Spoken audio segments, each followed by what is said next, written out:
Olá, boa noite para quem assiste ao vivo, seja bem-vindo, seja bem-vinda a mais um episódio desse programa e podcast Advocacia Tributária. Eu sou o professor Alexandre Mas e aqui nós discutimos estratégias e oportunidades de negócio para quem quer começar do zero, atendendo contribuintes e prospectar os primeiros clientes em até um mês. Eu queria que vocês já começassem colocando aqui o nome, o seu nome, a cidade de onde você acompanha essa transmissão, porque hoje nós vamos falar de oportunidade de negócios. Nós vamos falar de teses, de ações concretas para a sua prospecção. Lembrando que eu estou, durante essas semanas, fazendo lives em colaboração, nós chamamos lives collab, e por isso eu transmito ao vivo só pelo Instagram.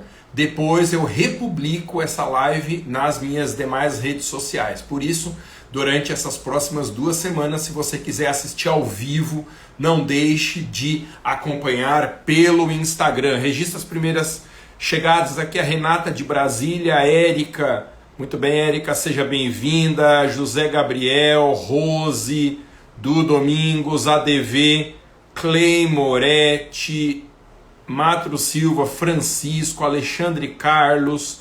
Então, fica aqui o meu abraço, o registro da presença de vocês que assistem ao vivo. E segue também um abraço especial para o pessoal que nos ouve pelo podcast, especialmente do Spotify. Lembre ainda que o objetivo dos programas de advocacia aqui é fazer parcerias nos seus casos. Então, se você tiver no seu escritório um caso da advocacia em que você queira que eu atue junto com você, mande uma mensagem direta pelo Instagram que eu avalio junto com você se é uma causa em que faz sentido estabelecermos uma parceria. E não esqueça também que na minha bio do Instagram, aquela descriçãozinha do meu perfil, já tem o link para quem quer entrar na lista VIP da Black Friday dos cursos de advocacia da minha escola. Então, só para quem tiver nesse grupo VIP de WhatsApp, na sexta-feira desta semana aqui, só na sexta-feira, eu vou liberar acesso aos cursos de advocacia da minha escola por R$ 997, que é metade do preço. E aí fica metade do tempo de acesso também, 6 meses. Então, 997 por 6 meses de acesso ao curso de advocacia tributária ou advogue para servidores públicos. Com isso, eu que detesto Black Friday como consumidor, eu não cometo a injustiça de dar desconto e deixar aí um sabor de injustiça para os meus alunos que pagaram o preço inteiro, tá bom? Mas tem que entrar no grupo de WhatsApp, eu não vou fazer anúncio nenhum dessa Black Friday, só para quem tiver na lista VIP de WhatsApp. Pode entrar lá, tá no meu perfil, é um grupo em que ninguém vai postar nada, não vai ter publicação nenhuma, tá? Só na sexta-feira que eu publico, para não ser aqueles grupos chatos. Bom, hoje nós temos uma convidada ilustre aqui, ela já está por aqui, que eu vi. Vamos ver se eu consigo chamar. Paula, querida, faça a solicitação para entrar, porque eu já vi que você está aqui. Ixi, só que tem muita gente entrando. Vamos ver se eu acho a solicitação aqui. Qualquer coisa você faça de novo, Paula, por gentileza. Eu vi o seu nome bem no comecinho. Ah, tá aqui. Hoje nós temos a doutora Paula Cortellini, que é especialista nessa oportunidade de isenção do imposto de renda para portadores de doenças graves. Eu autorizei a chegada dela aqui. Olha quem chegou. Boa noite, Paula. Obrigado por ter aceitado esse convite, disponibilizar o seu tempo para a gente falar sobre oportunidade de negócio. Seja muito bem-vinda. Obrigada, professora. Eu que agradeço. Uma honra enorme estar aqui contigo, né? Você que é meu professor, eu já consumo seus cursos também, sou sua aluna. Então,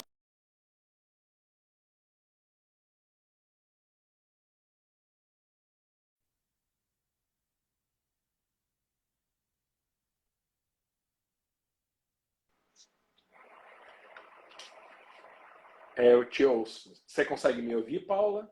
estou te ouvindo. Ah, então, muito obrigado. Você falou que você foi minha aluna em Curitiba, é isso? Isso, exatamente, professor. No LFG, provavelmente. No LFG, e também fui sua aluna do curso Advogando para Servidores, que é um curso online, né? Uhum. Então, já te conheço de longa data aí, professor. Que maravilha, bons tempos de LFG. Então, gente, a Paula Cortellini, doutora Paula, ela é aluna da minha escola, ela está no curso de Advogue para Servidores Públicos, e conversando, né, eu converso bastante com os meus alunos, eu vi que ela tem um conhecimento muito diferenciado nessa oportunidade de negócio, que é a isenção para pessoas portadoras de doenças graves. Eu falei, vamos conversar sobre isso, porque é uma oportunidade que está bombando na prática. Lembrando que ela vai falar daqui a pouquinho, né? A gente está falando de isenção. Isenção é o que a doutrina chama de um favor legal, um benefício que o legislador concede ao contribuinte.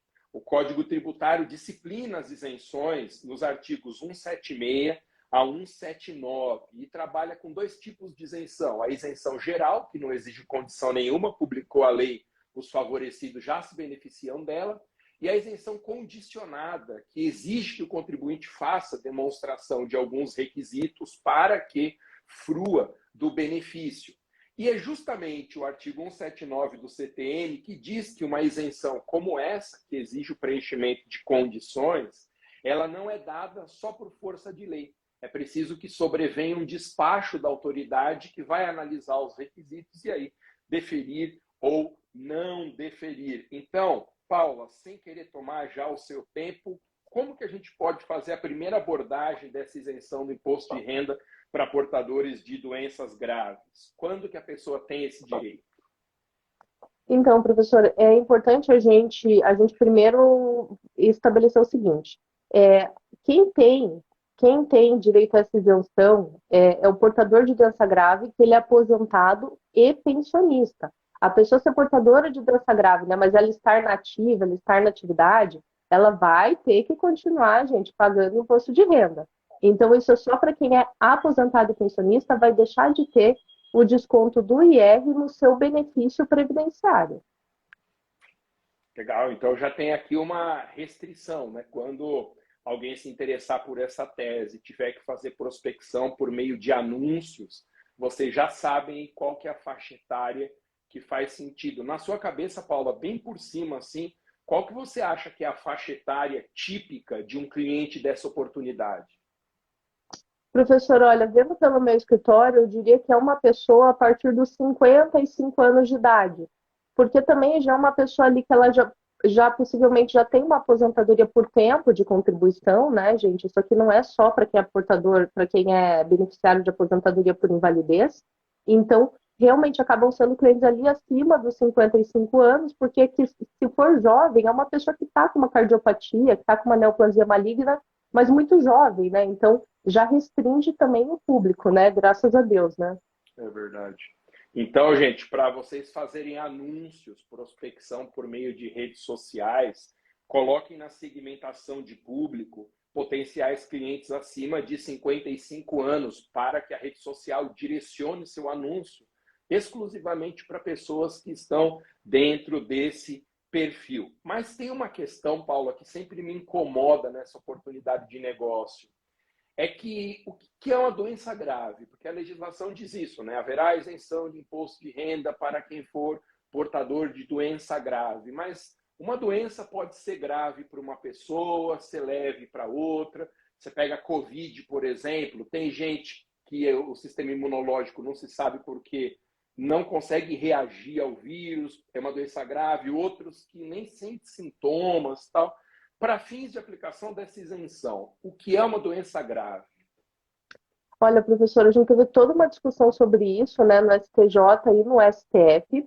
Quando foi para o STJ, porque assim, onde está esse rol? Esse rol está na lei do imposto de renda, que é 7713 de 88, está lá no artigo 6º, no inciso 14. O STJ, quando a discussão foi para o STJ, o STJ disse que esse rol é exemplificativo. Porém, a questão chegou no STF. E o STF falou que o rol é taxativo.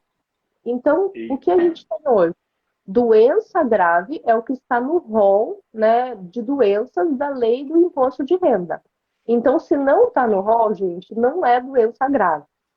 Mas, assim, ali no rol, professor, estão algumas das doenças mais comuns. Por exemplo, cardiopatia grave, se eu não me engano, é o que mais mata no Brasil, né? Então, nós temos ali cardiopatia grave como doença grave. Nós temos neoplasia maligna, o câncer em todas as suas formas. É uma doença grave, infelizmente uma doença bem comum, né? E nós temos outras doenças, mal de Parkinson, né? Por exemplo, está ali também. Então, hepatopatia grave, nefropatia grave. Então, nós acabamos tendo um rol que ele engloba várias doenças, mas te dá um exemplo, o mal de Alzheimer não está ali, né? Uma doença grave, Nossa, progressiva, gravíssimo. degenerativa. Exato. Mas, professor, por exemplo, a gente tem ali na lei alienação mental. Então, o mal de Alzheimer, dependendo do quadro de demência da pessoa, a gente consegue enquadrar na categoria de alienação mental. Ah, depende do tempo que a pessoa tem da doença, né? Se ela já evoluiu mais ou evoluiu menos. Sabe, Paulo, eu vou te poupar de fazer isso, porque é uma chatice. Mas eu te peço licença para eu ler esse inciso 14 da lei, do Claro, artigo 6º da Lei 7713.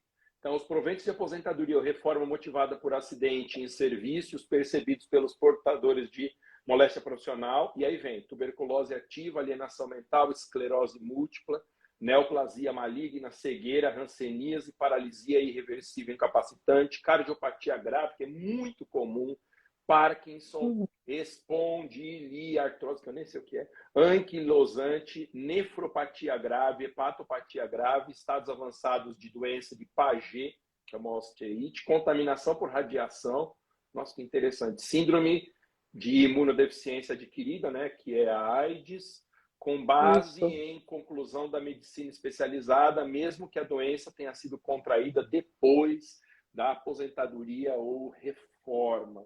Quer dizer, então, Paula, que se o meu cliente tiver uma doença que é considerada grave, mas fora dessa lista, em princípio, não tem direito ao benefício, é isso? Exatamente, professor. Daí o que você vai ter que fazer é ver se encaixa em algum dos termos gerais. Por exemplo, a gente tem a alienação mental, né, que a gente pode enquadrar casos de demência. E, por exemplo, também, professor, a gente tem ali a paralisia irreversível incapacitante. Vou te dar um exemplo de um cliente que eu tenho. Eu tenho um cliente que ele tem um problema na bacia, ele já tem prótese, né, dupla, e ele se enquadrou na paralisia irreversível incapacitante, mas ele tem a movimentação das pernas. É que a gente pensa em paralisia, a gente pensa que é parado, né? Tá paralisado Totalmente. totalmente, mas não é. A diferença, a sensibilidade, a diminuição da sensibilidade ou do equilíbrio, a diminuição da habilidade com o membro, ele também se enquadra como uma forma de paralisia. Então, quando não está ali, você tem que tentar enquadrar, né? Não está ali assim, objetivamente, né? Tem que tentar enquadrar nesses termos mais gerais que a gente tem na lei. Entendi. Gente, vocês têm uma chance de ouro para perguntar para uma super especialista nessa oportunidade de negócio. Tem uma primeira pergunta aqui, Eli. O câncer não tem uma alta. Quem teve neoplasia, o direito ampara a isenção? Li, ótima pergunta, porque o câncer e também, gente, qualquer das doenças graves, isso está lá na súmula na 627. Não importa se você, na 627 do STJ, tá, gente? Não importa se você não está com sintomas de doença, não importa se você não tem mais a doença. A isenção para doença grave, ela não exige a contemporaneidade. Então, por exemplo, um cliente que teve lá um câncer na infância, se curou do câncer, quando ele vier se aposentar, ele vai ter direito à isenção do imposto de renda nos proventos de aposentadoria, né, ou pensão por morte, se ele for pensionista, porque ele já teve câncer alguma vez na vida. Então, como ele mesmo falou, né, as doenças graves, elas não têm alta. Então, se a pessoa já teve, ela tem o direito a ter a isenção do IR. Tá, outra pergunta aqui, Geovan. Em defesa dessas ações, o ente público alega que a causa da aposentadoria deve ser a doença? Eu não sei se é uma pergunta ou uma afirmação que ele está fazendo. O que você acha, Paula? Olha, eu acho, pois é, eu vou responder como se fosse uma pergunta, professor. Tá. Gente, a causa, ele alega que a causa da. Ah, entendi. Eu acho que ele está perguntando, falando se que a administração pública diz que deveria ser uma aposentadoria por invalidez, uma aposentadoria causada pela doença. Não, gente, pode ser qualquer modalidade de aposentadoria, qualquer espécie de aposentadoria, inclusive pensão por morte, né? Então, o pensionista, veja só, o pensionista, ele também tem direito à isenção se ele for portador de doença grave. Então, a causa do benefício, né, o fundamento legal da concessão do benefício não precisa ser a doença. A pessoa pode ter se aposentado saudável, ter adquirido a doença depois, ou estar saudável no momento da aposentadoria, mas já ter tido a doença alguma vez na vida. Não tem problema, mas vejam só como realmente as pessoas não sabem disso, né? Quantas pessoas já tiveram câncer, estão aposentadas, estão curadas, né? E não sabem disso, estão tendo aí o desconto do imposto de renda.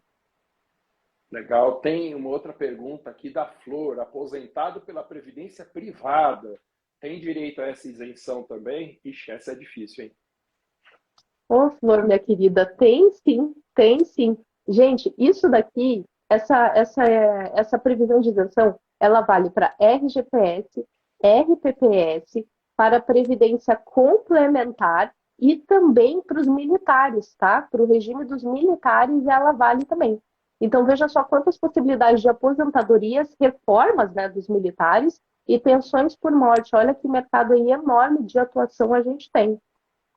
É grande. Eu lembro que quando eu preparei os conteúdos do curso de advocacia em favor de servidores, Paulo, eu fui pesquisar quantos servidores públicos tem no Brasil, entre ativos e inativos. E o número é assombroso. São 10 milhões de servidores ativos e 11 milhões de servidores aposentados. Então, a gente tem um campo que é absolutamente fantástico para fazer a prospecção. A Ana está perguntando aqui, Ana, essa pergunta eu vou segurar um pouquinho, que foi uma das que eu marquei aqui para fazer para ela, tá? Conseguiu hoje, como que faz o retroativo? Eu já pergunto isso aí, aguenta aí, Ana. Em relação, Paulo, ao câncer, que é extremamente comum, talvez a mais comum dessa lista, me falta informação sobre isso, mas eu tenho essa sensação. Se a pessoa já se curou, como que funciona o benefício? Ela perde, continua? Ela não perde, inclusive ela pode, quando ela se aposentou, ela pode não estar com câncer no momento da aposentadoria e nem ter o câncer após. Basta, professor, que ela tenha tido alguma vez na vida dela. Ela pode ter tido quando ela era criança, se curou, daí, gente, ela nunca mais teve câncer, se aposentou saudável, tudo certo na vida dela, foi curtir a vida, e mesmo assim ela vai ter direito à isenção, porque a gente considera que de doença grave nunca se tem alta, né? Então, a pessoa, para a vida inteira, ela vai ter que se cuidar, para a vida inteira, querendo ou não, ela vai ter gastos financeiros, e essa isenção do imposto de renda, ela vem a amparar esta pessoa que vai ter essa necessidade de continuidade de tratamento, ou pelo menos de observação, né, para o resto da vida dela. Paulo, uma pergunta bem técnica. Agora, o pessoal que está assistindo vai identificar que isso é para quem coloca a mão na massa. Vamos deixar a restituição um pouco de lado, a gente fala de restituição na sequência.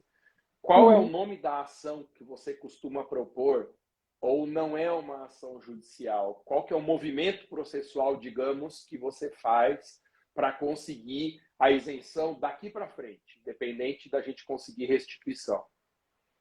Tá, opa, vamos lá então, professor. É o seguinte, tudo começa, gente, com um pedido no gestor ali, né, do órgão de previdência. Então, se você está lidando com RPPS, você vai pedir, por exemplo, eu estou aqui no Paraná, quando eu tenho isenção aqui no Paraná, é Paraná Previdência, eu faço um pedido na Paraná Previdência. Se você está lá, gente, está com uma pensão por morte de militar, você vai fazer o pedido no órgão lá do pessoal da gestão, né, de recursos humanos dos militares. Eles têm lá órgãos de gestão dos inativos, lá que você vai pedir. Então, é sempre no ente de previdência ao qual essa pessoa, né, esse segurado, esse beneficiário, ele está vinculado. Começa por aí, professor. Daí, eles vão encaminhar essa pessoa para uma perícia médica, tá? Dessa perícia médica, né, a perícia oficial, a perícia vai enquadrar todos os entes que eu já trabalhei, eles têm lá no laudo deles, né, na ata, se é doença grave de acordo com a lei do imposto de renda. Se ele colocar sim, maravilha, né? Já vai vir a isenção na próxima folha de pagamento, roda a folha de pagamento, já vem a isenção. Agora, se ele colocar que não e for uma doença grave, você vai ter que judicializar, né? Você vai ter que judicializar e você vai daí entrar com uma ação de isenção de imposto de renda em razão de doença grave. Nossa, mas que notícia boa, Paulo. Então, como regra, a não ser que caia numa dessas exceções, não precisa entrar com uma ação judicial, não vira refém de precatório, é tudo pela via administrativa, com exceção desse caso que você mencionou, mas aí é bom demais, né, não? Então, professor, para isenção é tranquilo, né? Se ele dá isenção administrativamente, beleza. Agora, gente, a restituição você vai ter que pedir administrativamente. Não vai dar para fugir, né? Vai dar, mas você consegue pedir pela Receita Federal. Mas, professor, na minha experiência, é porque tem uma coisa também. Quando ele dá o direito à isenção, você tem a restituição que você pode pedir na Receita Federal, porém, permite-se que você vá direto para o judiciário. Como via Perdiccomp, né, gente, que é o sistema que a gente pede a devolução dos valores, está demorando muito, eu vou direto para o judicial. Na própria contestação, às vezes eles nem contestam, eles reconhecem o pedido, a União reconhece o pedido, então são sentenças rápidas. E se a gente está falando de União, eu considero, gente, rápido, né? O pagamento do precatório é rápido. Se a gente for ver o estado do Paraná, está atrasado 20 anos aqui no Paraná, né? São Mas na Paulo União, também. nossa, absurdo, né, professor? Absurdo. É o maior dos absurdos, sem dúvida. Ô Paula, deixa eu fazer um comentário aqui antes de a gente falar de restituição, que é o proveito econômico, a recuperação de crédito, tudo que todo mundo quer saber. Eu vou dar uma opinião muito pessoal minha, como autor de livro, como doutrinador. Se o cliente aparecesse no meu escritório com uma doença considerada grave, baseada num laudo médico, ainda que a doença não constasse do rol do inciso 14, com jurisprudência do STF ou sem jurisprudência do STF, eu ia invocar o princípio da isonomia para a defesa desse cliente. Por uma razão simples, o princípio da isonomia só serve para isso. Se a lei ela dá um benefício para uma pessoa que está numa condição X e o indivíduo está numa condição Y, que é tão restritiva quanto a X, o princípio da isonomia ele determina que o fisco dê um tratamento igualitário. É claro que o STF vai dizer que o rol é taxativo, porque senão ia abrir uma avenida para casos judiciais, mas no caso a caso, eu recomendo a utilização aqui do princípio da isonomia, porque se o princípio da isonomia não servir para isso, é só tirar da Constituição, então. Mas essa é uma opinião bem pessoal minha, Paula. Restituição, que é o que todo mundo quer saber. A Ana Brandão aqui. Consegui hoje isenção administrativa do meu cliente. Parabéns, Ana. É isso aí. Como requerer no site da Receita? É difícil? Vamos falar então de restituição, Ana. Então, professor, a restituição, ela é pedida pelo Perdiccomp, né? Que, gente, ele é um sistema, ele é meio chatinho de mexer até você pegar a manha. Chama como? Nunca ouvi falar, pelo amor de Deus. É Perdiccomp, é P-E-R-D, daí tracinho comp, C-O-M-P. Mas assim, gente, eu vou dar já, professor, já vou dar uma dica de prospecção aqui, tá? Muitas coisas, gente, chegam até mim por contadores. Então, muitos contadores sabem que eu faço a isenção. Então, o que a gente faz? A gente faz o pedido, né? A gente consegue administrativamente. Então, eu já tenho os contadores que são os parceiros do escritório, eles mesmos que levam, né? Que me indicam e eles mesmos fazem. Mas, professor, como eu te disse, eu ainda prefiro entrar com ação judicial, porque veja bem, pessoal, a jurisprudência não exige que a gente tenha um pedido administrativo de restituição. Se você tem o órgão ali de previdência, o ente previdenciário, né? Ele afirmando a isenção e automaticamente a restituição desde o diagnóstico, né? Ou desde a aposentadoria, a depender do caso, você já tem interesse de agir para ingressar com um pedido judicial de restituição. E daí, professor, acaba acontecendo isso, reconhecimento do pedido por parte do réu, né, da União, e já vira um RPV, já sai rapidinho, já vira um precatório, já sai rapidinho. Isso, gente, para exercícios em que já se passou o momento da declaração. Então, por exemplo, professor, saiu no escritório, agora há pouco saiu uma isenção, nós conseguimos 5 anos. Então começou a valer, né? Esse ano já foi implantado, foi daqui para frente, né? Foi em outubro, na folha de outubro. Então, o que descontou até outubro, o meu cliente na declaração do IR do ano que vem, ele vai colocar lá naquele campo, né, que era não tributável e foi tributado, e ele vai entrar no lote de restituição. Mas quanto aos exercícios anteriores, que já se esgotou o prazo para se fazer a declaração do imposto de renda, eu vou pedir judicial mesmo, porque administrativamente demora muito, judicialmente eu sei que a União já vai acatar, tem até um parecer da Procuradoria Federal sobre isso, então já se recomenda que se reconheça o pedido de uma vez, e já vira um RPV, já vira um precatório, e vai acabar indo mais rápido do que o sistema da própria Receita. Nossa, gente, olha que dica preciosa. A primeira, então, de fazer parceria com o contador. Gente, contador não é inimigo do advogado. Tem gente que acha que o contador existe para roubar cliente do advogado, mas é imprescindível a gente ter contadores de confiança, inclusive porque eles trazem clientes, né? Como a Paula mesmo disse. E não sei se vocês estão enxergando o tamanho dessa oportunidade, porque a Paula consegue duas coisas. Ela afasta o pagamento do imposto de renda futuro, me corrija se eu estiver errado, Paula. E além disso, você consegue restituir o que foi pago indevidamente nos últimos 5 anos, que é o prazo mesmo que a gente tem, né, para a propositura dessa ação. Então, você consegue duas coisas em favor do cliente. O cliente deve ficar felizão com você, hein, Paulo? Professor, assim, os clientes ficam super felizes, né? Porque é um dinheiro no bolso que eles não sabiam, muitos clientes não sabem. E, poxa, pega os últimos 5 anos, desde que, né, professor, só queria deixar esclarecido essa minha fala, porque assim, lembre-se, gente, que para pegar os últimos 5 anos, o cliente ele tem que ter se aposentado há 5 anos, né?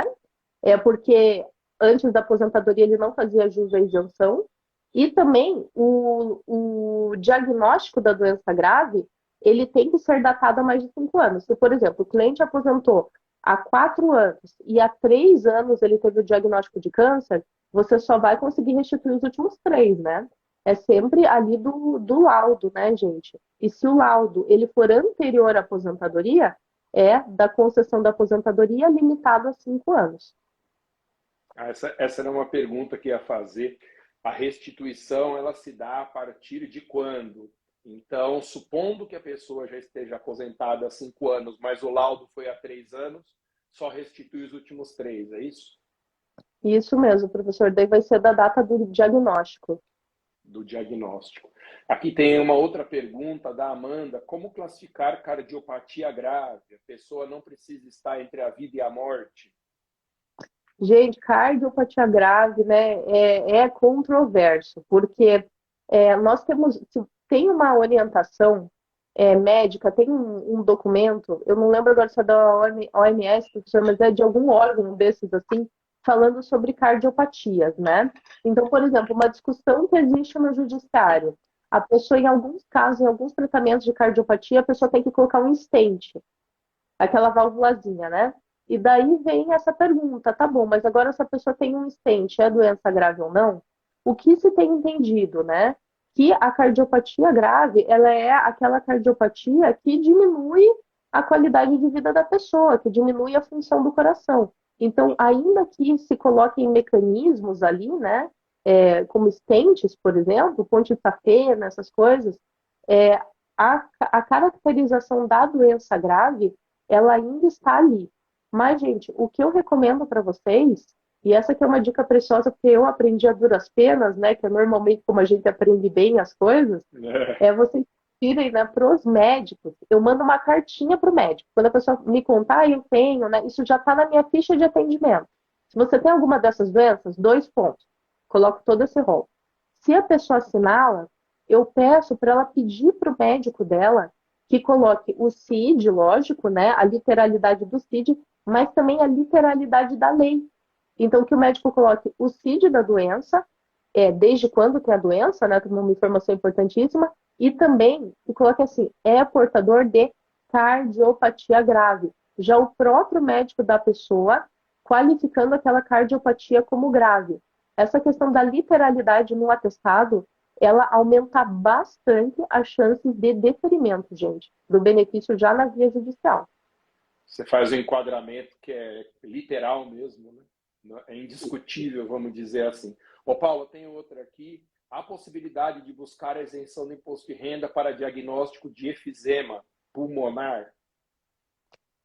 Infelizmente, não. E eu posso te falar isso, né, com propriedade, porque, assim, além de não estar aqui no rol, a minha mãe é portadora do enfisema pulmonar gravíssimo. Então, quem me dera pudesse, né? Ia melhorar bastante a vida financeira da minha mãe. Mas, gente, não tem hoje, né, porque não está aqui. Mas como o professor Maza falou, se você for pelo princípio da isonomia, se é uma doença degenerativa e progressiva, como é o enfisema pulmonar, né, gente? A pessoa nunca vai se recuperar do enfisema pulmonar, ela nunca vai voltar ao que ela era antes, né? A parte do pulmão ali que tem enfisema morre, essa é a verdade, né? Então, dá para brigar aí com o princípio da isonomia. Gente, não é algo que está sendo aceito, mas nós, advogados, que temos que levar, né, para o judiciário para as coisas serem mudadas, para entendimentos serem alterados aí, né, eventualmente. Toda tese, por mais incrível que ela seja, ela sempre começa com alguém que ousou discordar da jurisprudência predominante, fez o pedido e aí a oportunidade foi ganhando corpo. Duas perguntas que ela já respondeu, acho que está chegando muita gente no meio, tá? O Giovan pergunta se é necessário negativo do pedido administrativo. Ela já disse que não, porque não há necessidade de esgotamento. Rol é taxativo. Priscila, ela explicou que numa primeira decisão do STJ era considerado exemplificativo, mas o STF bateu o martelo pela natureza taxativo, que não impede que a gente vá buscar com base no princípio da isonomia. Ô, Paula, e documentos de comprovação? Você falou da importância de ter a literalidade do Código Internacional de Doenças. Tem mais alguma coisa importante em matéria de comprovação da condição do contribuinte? Olha, professor, além do atestado médico, né, que eu digo, na verdade, é a declaração médica.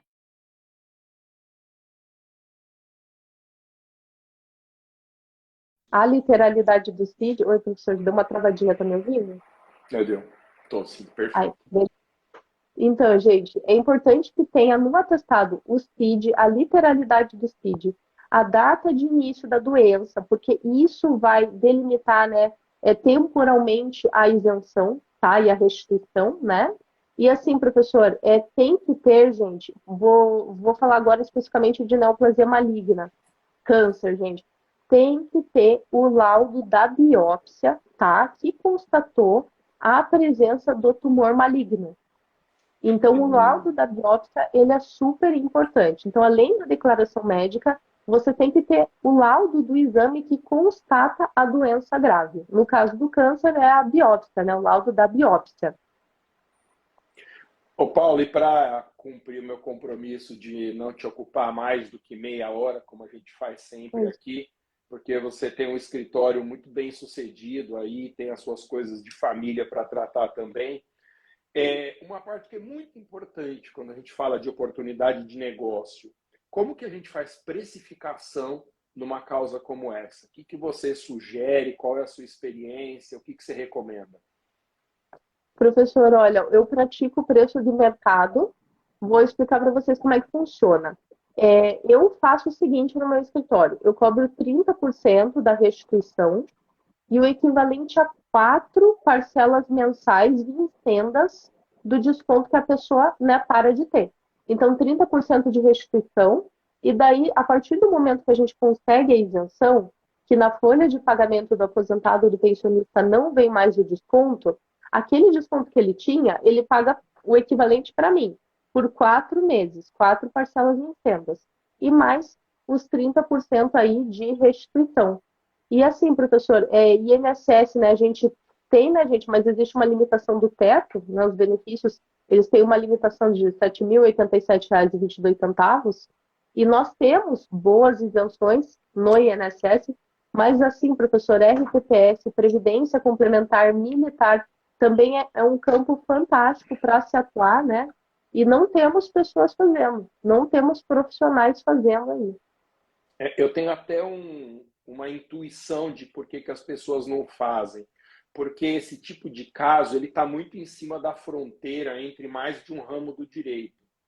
Então, ele é muito direito administrativo, pela questão de você provocar uma autarquia para que ela reconheça o direito. Ela tem um pezinho no direito previdenciário também, com certeza absoluta, porque lida, né, com aposentados e pensionistas. É direito tributário, afinal de contas, o imposto de renda é um tributo. Então, eu acho que ninguém se considera especialista quando a causa cai em cima da linha de mais de um ramo. E isso é oportunidade, né? Vocês viram que fazendo com calma, anotando as dicas que a Paula está passando, você consegue fazer a prospecção e os primeiros atendimentos, desde que esteja tudo bem comprovado. Ô, Paula, e é uma advocacia no êxito que o mercado está praticando desse caso? Se não conseguir a isenção, o cliente não paga nada. Professor, eu esqueci de falar essa parte. Eu cobro consulta, tá? Hoje, atualmente, no meu escritório, tudo se cobra consulta. Eu cobro R$ 300 de consulta. Então, para fazer essa análise, né, se é viável ou não, para orientar o cliente, olha, você tem que pegar esse documento. Eu mando uma cartinha para o médico, os médicos não gostam muito normalmente, mas pelo menos a minha parte eu fiz, né? Eu mandei a cartinha. Porque o médium, sabe, professor, eu só vou dar um exemplo rapidinho da alienação mental, dar uma dica para o pessoal. Às vezes você tem um cliente que está num quadro de demência, de Alzheimer, e eu peço para o médico, como eu falei, para pôr a literalidade do que está na lei, alienação mental. Só que, por exemplo, alienação mental não é um termo médico, é um termo lá da lei, alguém inventou esse termo. Não existe alienação mental na medicina, existe o quadro de demência.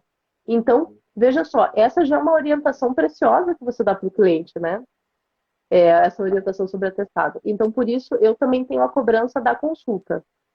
Entendi. Gente, é muito importante fazer isso que a Paula está sugerindo, para a gente não advogar só no êxito. Se a gente advogar só no êxito, a gente vai ter um degrau remuneratório até as causas começarem a engrenar. Essa solução de cobrar pela consulta realmente é muito surpreendente, Paula. É uma excelente saída, né, para não ficar no 0 a 0, assim, vamos dizer, quando a gente tem todo o trabalho de entrar com a ação. Paula, tem um monte de pergunta aqui que ficou pelo caminho.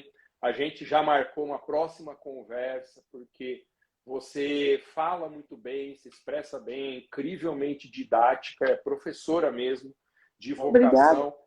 E é muito legal a gente encontrar alguém assim que sabe explicar detalhadamente, que tem a generosidade, né, de ensinar o que sabe, sem achar que está criando concorrentes para a gente fazer parcerias. Muito obrigado, Paula. Obrigado pelo seu tempo. E a gente se vê na próxima semana com a outra live que a gente combinou. Muito obrigado, viu? Obrigada, professora. Eu que agradeço. Um grande abraço, então até semana que vem. Até, gente. Esse foi mais um episódio do programa Advocacia Tributária. Hoje nós falamos sobre imposto de renda, isenção de imposto de renda para pessoas portadoras de doença grave, com a doutora e professora, posso chamar assim já, Paula Cortellini, especialista nessa oportunidade de negócio.